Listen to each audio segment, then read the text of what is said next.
कैलाशपति शिव शंकर, तुम हो भोले दया के सागर। तुम कैलाशपति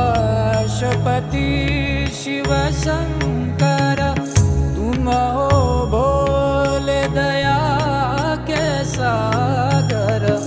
दूर करो सब दुख हमारे, दूर करो सब दुख हमारे। शंभो शंकर नमः शिवाय, गिरिजा शंकर नमः शिवाय। आदिदेव तुम नमः शिवाय।